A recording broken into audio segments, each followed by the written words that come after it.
안녕하세요. 케니입니다. 수업 요약 드리도록 하겠습니다.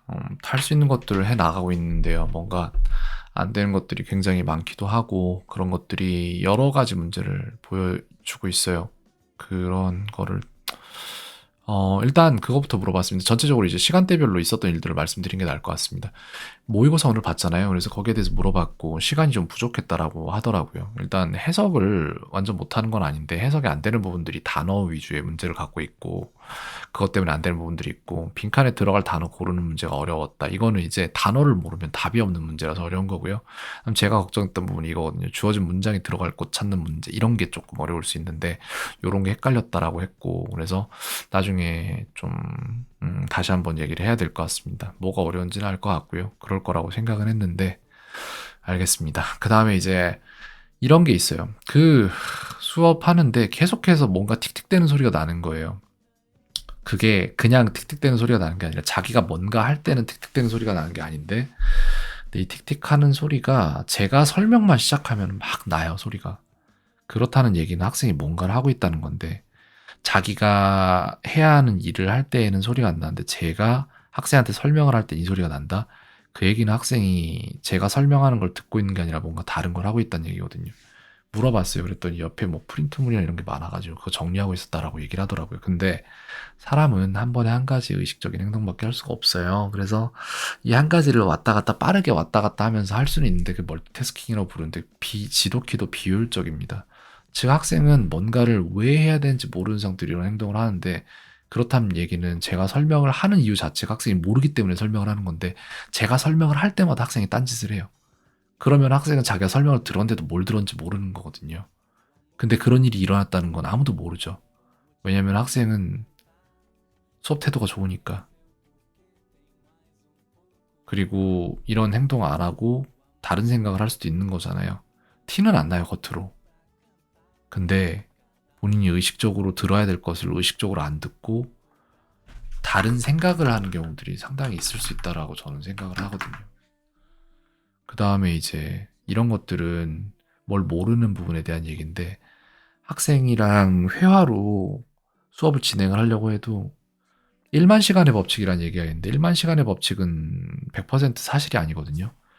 몇십만 회의 법칙일 수는 있어요. 횟수가 중요한 거고 시간이 중요한 건 아니거든요. 시간은 굉장히 주관적이라서 내가 많은 시간 동안 공부했어라고 해봤자 진짜 그 시간 동안 공부만 했는지 아니면 딴짓도 했는지 알 수가 없기 때문에 그렇기 때문에 어떤 행동을 몇 회 반복했느냐가 중요한 거거든요. 근데 문제는 그런 관점으로 학생이 수업 시간에 말을 이렇게 많이 해야 된다라는 걸 이끌어 주려고 노력을 굉장히 하는데 학생이 발화량이 워낙 적어요.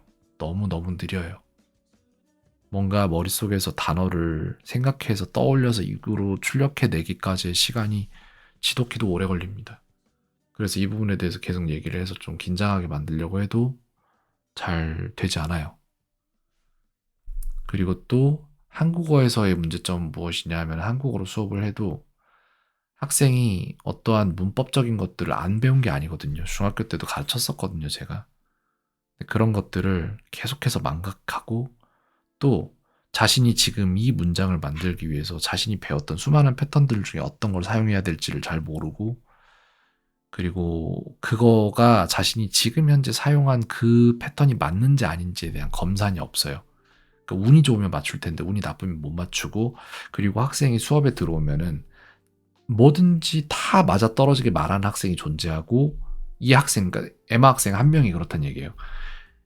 다 맞추는 에마 학생이 존재하고 진짜 가르친 게 하나도 안 남아있는 에마 학생이 들어올 때도 있어요, 수업에. 이 편차가 커요. 에마 학생만 그런 게 아닙니다, 근데. 이런 패턴을 보이는 학생들이 몇 명이 있어요. 제이스 학생 또한 그렇고, 샘 학생 또한 그래요. 그리고 다른 누가 있었더라? 없는 것 같아요. 이 두 학생이었던 것 같아요, 지금까지. 있다. 학생 이름이 생각이 안 나는데, 한 명 있어요, 또 여자 학생 한 명이. 네. 요렇게 에마 학생까지 4명 정도가 있었습니다. 이 편차가 커요. 그래서 수업 시간에 좀 이렇게 몰아붙이고 충격을 주거나 이런 식으로 하면은 다른 학생으로 휘가닥하고 돌아가서 더 잘하는 케이스도 있어요. 근데 거의 대부분의 경우에 수업 시작할 때 이미 정해져 있어요. 들어오기 이전부터. 근데 오늘 컨디션에 대한 그 부분일 수도 있는데 아침에 새벽 5시부터 일어나야 됐고 막 이런저런 얘기를 하더라고요. 피곤했다라고. 그러면 그냥 뭐가 안 되는 것 같아요, 아무래도. 그러니까 수업에 제대로 들어와서 활동하려면은 뇌 에너지가 충분해야 되는데 애초에 부족한 뇌 에너지를 갖고 있는 것 같이 보이기도 합니다. 이 부분은 음식에 대한 것들로 달라질 수 있는 영역이 있거든요. 그렇다고 제가 식품 판매업자는 아닌데 제가 먹는 것들에 대해서는 말씀드릴 수 있어요. 그리고 그걸 먹을 때의 효과와 안 먹을 때의 문제점이나 이런 것들도 있는데 단적으로 말씀드리자면 MCT 오일이나 이런 것들이 있을 수 있어요. 고지방 이런 음식들이 있을 수도 있고요. 뇌로 가는 에너지가 부족하면 있을 수 있는 현상이라고 저는 생각을 하거든요. 좀 걸리는 게 있어요. 이런 영역들에 대해서 얘기를 할 때. 그래서 혹시라도 이 부분에 대해서 한번 좀 알아보고 들어보고 적용해보고 싶다라는 생각이 든다면 저한테 한번 물어보시면 제가 알고 있는 만큼 그대로 말씀을 드릴게요. 저 같은 경우에는 방탄커피를 아침에 먹는데 이 안에 MCT 오일도 포함을 해서 먹거든요. 이걸 먹을 때의 삶과 안 먹을 때의 삶이 많이 다르기 때문에 저는 알고 있어요, 잘. 이게 어떤 느낌인지를. 네. 제가 찾은 실마리는 이런 것입니다. 말씀드리려고 수업 요약 영상 이전에 생각하고 말씀드린 거 아닌데요. 근데 아무래도 이 문제라면은 그럼 학생이 뭘 더 노력한다고 될 일이 아니에요. 그렇기 때문에 답을 찾는 거를 잘 배운다의 영역이 아니라 뇌 에너지를 좀 찾아야 될 것 같기도 합니다. 다른 영역에서, 음식의 영역에서. 약까지는 안 가더라도. 여기까지 말씀드리도록 하겠습니다.